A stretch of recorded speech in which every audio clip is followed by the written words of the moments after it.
agradecer a Bioeconomic y al Colegio de Aparejadores la oportunidad que nos da de estar en este foro. Y la intención de esta presentación es sobre todo hacernos reflexionar sobre la importancia de la ventilación y en específico la ventilación en viviendas. De ahí el título de la pregunta, ¿tu vivienda respira? Es una pregunta que deberíamos hacernos todos. Entonces, bueno, primero una pequeña reseña sobre Soler y Palau, seguro que muchos nos conocéis. Somos una empresa fabricante de sistemas de ventilación desde el año 1951. La empresa nació a partir del proyecto de fin de carrera de un par de ingenieros españoles y, bueno, a día de hoy somos una multinacional en todo el mundo con 25 factorías, 6 centros de I+D, 36 filiales y 63 distribuidores. Al final, tocamos todos los palos.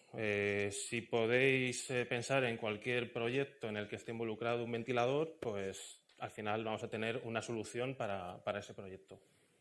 En este caso nos vamos a centrar en la parte residencial, tanto de vivienda nueva como de rehabilitación que también hemos estado comentando.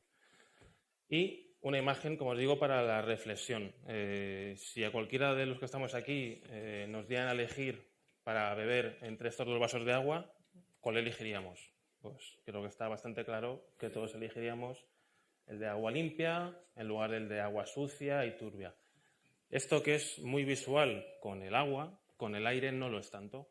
Entonces, hay que coger conciencia de eso. Hoy día todos tenemos una dieta equilibrada, sabemos qué comer, qué no comer, pero ¿qué pasa con el aire? Muchas veces no le damos importancia. Una imagen para hacer eco de estos problemas que tenemos, pues este es un ciudadano asiático, es una imagen pre-COVID.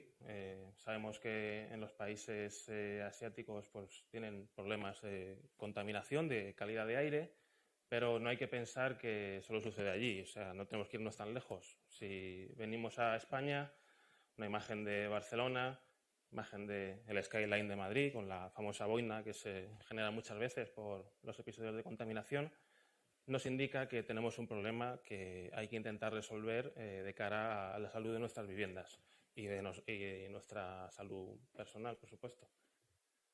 Otro detalle más para pensar, pues una noticia de la Organización Mundial de la Salud nos dice que más del 90% de los niños del mundo están respirando aire tóxico a diario. Es otro dato más que tiene que hacernos reflexionar del problema que tenemos. Porque muchas veces pensamos que el problema está en el exterior. Vale. En el exterior tenemos una serie de contaminantes que todos conocemos, pues estamos hablando de partículas orgánicas, sulfatos, nitratos, CO2, monóxido de carbono, todo lo conocemos, el ozono. Pero ¿y qué ocurre dentro de nuestras viviendas? Que también se están generando una serie de contaminantes que muchas veces no lo tenemos en cuenta. Es más, está demostrado mediante estudios que la calidad de aire que tenemos dentro de una vivienda es entre 2 y 5 veces peor que la que tenemos en el exterior. Muchas veces este dato puede chocarnos, pero es la realidad, porque aparte de los contaminantes que tenemos en el exterior, que al final si abrimos la ventana van a entrar dentro de la vivienda, tenemos los que generamos las personas con nuestra ocupación, ya sea humedad, ya sea el CO2 que generamos al respirar, las partículas orgánicas que generan los barnices de los muebles, de la vivienda, en fin, una serie de contaminantes que es necesario eliminar. A nivel normativo, anteriormente a que apareciese código técnico, pues sabemos que esto funcionaba, no había un detalle concreto para la ventilación, funcionaba el tiro térmico, las viviendas tenían muchas infiltraciones, con lo cual siempre había un pequeño movimiento de aire, pero la eficiencia energética era muy baja. ¿Qué sucede? Que cuando aparecen las normativas de eficiencia energética, conseguimos hacer una vivienda muy estanca, muy hermética, con unos sellados en el momento, si hablamos de rehabilitación, en cuanto tocamos la envolvente térmica, tocamos los cerramientos, bien, conseguimos mejorar todo esto, pero ¿qué ocurre con el aire que hay dentro? Pues la única manera de que ese aire dentro de la vivienda se pueda renovar y que se pueda mover es incorporando un sistema de ventilación mecánica controlada que nos permita conseguir esto. Porque si pensamos en un diseño de una vivienda, vamos a centrarnos ahora en la estanquidad. Bueno, podemos pensar en algo así, estanco, hermético, bien. ¿Qué ocurre con la parte térmica? Bueno, pues en un recipiente de estas características normalmente lo que pongamos va a perder el calor en poco tiempo, ¿vale? Damos un paso más, un termo. Ya tenemos resuelto la parte de estanquidad, de hermeticidad y de eficiencia térmica, vale, pero de aquí no entra ni sale nada. ¿Qué pasa con el aire que hay dentro? Esto está muy a colación con el tema de la rehabilitación, que nos va a generar estos problemas. Estos problemas ya están sucediendo. Cada vez nos llegan más incidencias de vivienda nueva o rehabilitada donde no tiene un sistema de ventilación o no se está utilizando bien, con problemas de este tipo. Condensaciones, moho, olores, en fin, es algo que está sucediendo. A nivel de normativa, ¿qué rige la ventilación en viviendas? El Código Técnico. Como he dicho, desde 2006 está funcionando, ha ido variando durante los años y hablamos de la ventilación mecánica controlada. Tenemos 3 sistemas en viviendas, ¿vale? Básicamente. Vamos a ir viéndolos de menos eficiente a más eficiente. Empezamos con el sistema autorregulable, que yo prefiero llamarlo sistema a caudal constante, ¿vale? Tenemos un extractor colocado normalmente en baño o cocina, con un conducto a cada zona húmeda, con una boca autorregulable y una salida cubierta. Es el sistema más básico, ¿vale? Con esto cubrimos el mínimo que nos pide normativa. Al final es un sistema donde conseguimos una calidad de aire, conseguimos una instalación simple, como digo, es lo más sencillo, y es un coste reducido. Al final lo que utilizamos es un extractor con cuerpo de polímero técnico, toberas orientables y reducidas dimensiones y consumo, que es lo importante.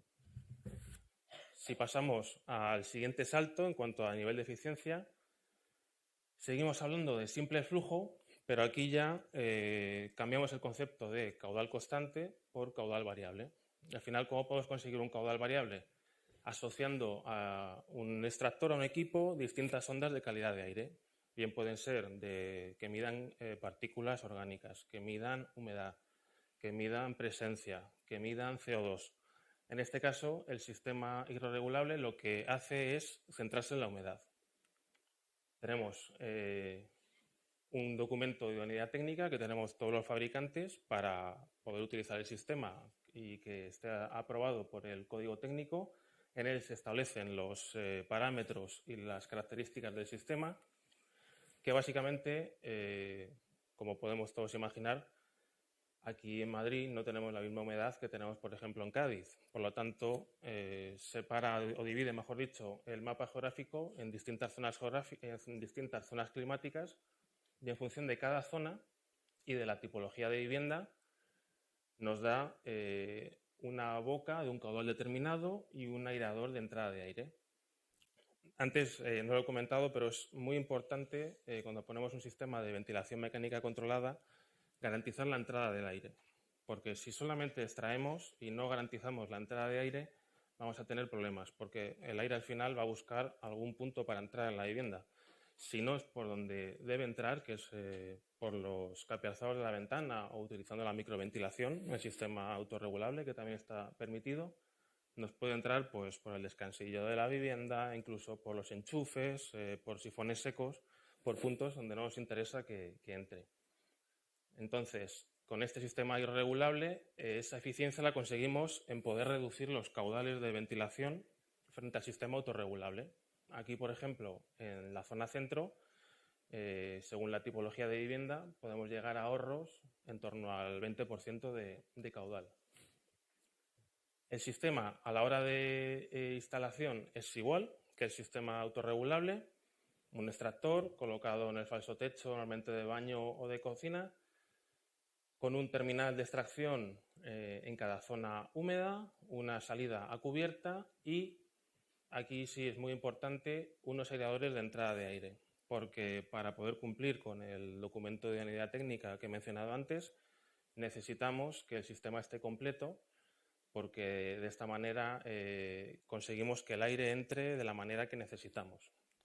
Al final, el sistema hidrorregulable, la ventaja que tiene es que nos permite ventilar nuestra vivienda en función de la necesidad real que tenemos. No es un caudal constante, sino que pues, si en ese momento no estamos en la vivienda, obviamente la humedad va a ser inferior y vamos a necesitar una ventilación inferior. Y al revés, si por ejemplo estamos utilizando las duchas de todos los baños o tenemos visita en la vivienda, pues vamos a conseguir extraer por encima del mínimo que nos marca la normativa. Como digo, conseguimos una calidad de aire, la instalación sigue siendo muy simple y aquí sí tenemos una gran relación ahorro-coste, como decíamos, por los porcentajes de la tabla anterior. Y el extractor es igual en dimensiones, toberas orientables, cuerpo de polímero técnico y aquí sí que contamos con versiones con motor electrónico EC, incluso con potenciómetro interno incorporado, que al final lo que te permite es ajustar la curva del equipo. Si estamos hablando de un edificio en altura, pues en función de la planta en la que instalemos el equipo, ajustar su curva, porque obviamente la necesidad de presión para llegar a esta cubierta va a ser diferente en función de la planta en la que nos encontremos. Y si llegamos al elemento de mayor eficiencia, sería un sistema doble flujo con recuperador de calor. Al final, a nivel de instalación, ¿qué nos cambia frente al sistema simple flujo? Bueno, hay que duplicar la red de conductos. Como veis, aquí añadimos una segunda red donde llevamos conducto con un terminal de impulsión a cada zona seca. La gran ventaja es que aquí ya no dependemos de las ventanas o de elementos en el capi alzado para la entrada de aire, con el consiguiente mejora energética, sino que lo que tenemos es un gran ahorro debido al recuperador, que ahora lo comentaremos. Además, filtramos el aire, que es otro punto muy importante. Ahora que estamos en la época de primavera, los alérgicos, donde yo me incluyo y lo pasamos muy mal en estas épocas, es muy importante tener esa filtración. Y además atenuación acústica. Como he comentado, aquí ya no dependemos de abrir la ventana para ventilar la vivienda. Por lo tanto, si tenemos una residencia en una ciudad como es Madrid o en zonas ruidosas, pues obviamente es una ventaja añadida que tiene el sistema. Aquí veis el ejemplo de un recuperador en vertical. También hay gamas de recuperador en falso techo. Y entrando un poco más en el detalle, que al final el protagonista del sistema de doble flujo es el recuperador de calor, ¿qué elementos tiene este equipo? 4 tomas de aire, al final tienes 2 que conectan con el exterior, la admisión que normalmente se suele hacer a fachada y la descarga del aire viciado a cubierta, y 2 interiores, que una es la del aire impulsado y otra la del aire de retorno de las zonas húmedas. 2 ventiladores independientes, al final el recuperador incorpora también con ventiladores de motor electrónico, EC, de bajo consumo, alta eficiencia y bajo nivel acústico, uno para la impulsión y otro para la extracción. Como decía, la filtración, cada equipo incorpora 2 filtros. Uno es el que filtra el aire que entra desde la calle y otro es el que está colocado justo antes del intercambiador de calor en el retorno para proteger el mismo de la humedad, la suciedad que podamos tener dentro de la vivienda. Por supuesto, el intercambiador de calor, que es donde se produce la transferencia de energía entre el aire que estamos introduciendo en la vivienda y el aire ya con temperatura que estamos extrayendo. Y según los modelos, sobre todo a partir de cierto nivel de caudal, estos equipos pueden llevar bypass. Seguramente que muchos habéis escuchado el término de enfriamiento gratuito o free cooling. Esto se consigue con un bypass. No es más que en determinados momentos del año, normalmente coinciden con las noches de verano, cuando refresca un poco la temperatura. El bypass nos permite introducir el aire en la vivienda a la misma temperatura que lo tenemos en el exterior, sin pasar por el intercambiador, siempre filtrado. Y de esta manera pues tenemos ese enfriamiento gratuito. Al final es un sistema que en terciario tiene mucho más sentido porque se mueven caudales mucho mayores. En residencial pues no es tan importante. Y volviendo a hacer hincapié en el tema de la eficiencia energética, pues si contásemos con un recuperador de calor de un 90% de eficiencia, ¿qué quiere decir esto? Traducido un poco para que todos lo veamos. Si en invierno tenemos una temperatura exterior de 0 grados y dentro de nuestra vivienda estamos con una temperatura de 20, el aire que estamos introduciendo, filtrado y tratado térmicamente, estaría entrando a 18 grados, con lo cual es un gran ahorro a nivel del sistema de climatización, ya que el salto térmico se reduce mucho. Y si nos centramos en qué sistemas son más específicos para rehabilitación, cualquiera de los que he mencionado puede valer, pero muchas veces estamos más limitados. Por ejemplo, no tenemos acceso al falso techo, por lo tanto no podemos llevar el conducto por ahí. La solución es, al menos en los baños y en la cocina, colocar un extractor independiente. Han evolucionado mucho estos sistemas, ya no estamos hablando del extractor que enciende la luz y arranca al máximo, sino que ya contamos con equipos que incorporan a la vez detector de presencia y sonda de humedad y que pueden funcionar siempre en un mínimo. Este es un equipo que lleva un cableado a 2 hilos, le puedes poner una línea independiente, con lo cual siempre puede funcionar a un mínimo de extracción y cuando detecta presencia o detecta que la humedad aumenta, sube el régimen de funcionamiento y queda ahí un tiempo hasta que vuelve de nuevo la humedad a la situación anterior. Y hay que completarlo con un equipo que se llama de recuperador descentralizado, que al final colocaremos en las habitaciones y en el salón, en las zonas secas. ¿Cómo funciona este equipo? Es un sistema que hace las veces de recuperador de calor, porque lo que hace es funcionar por ciclos. Está 70 segundos extrayendo aire. Ese aire que se extrae, el recuperador lleva un filtro tubular cerámico, va recogiendo temperatura y cuando pasan los 70 segundos cambia el ciclo, se pone a impulsar aire y cede todo ese calor al aire que introducimos. Normalmente en una habitación se coloca solamente un equipo, en un salón, que es una zona de mayor superficie, se recomienda colocar 2, porque pueden trabajar sincronizados por parejas, de tal manera que siempre uno está impulsando y otro extrayendo, y cuando cambian el ciclo, ellos a la vez cambia cada uno para regenerar el intercambiador y de esa manera tienes el efecto de un recuperador de calor siempre en continuo.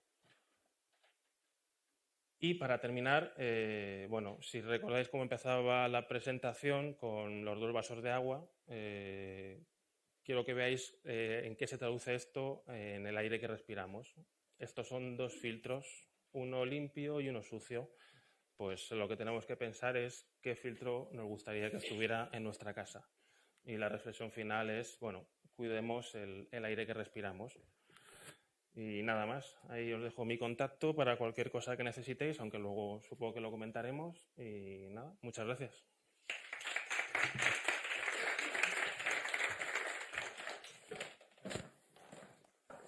Gracias, Jorge.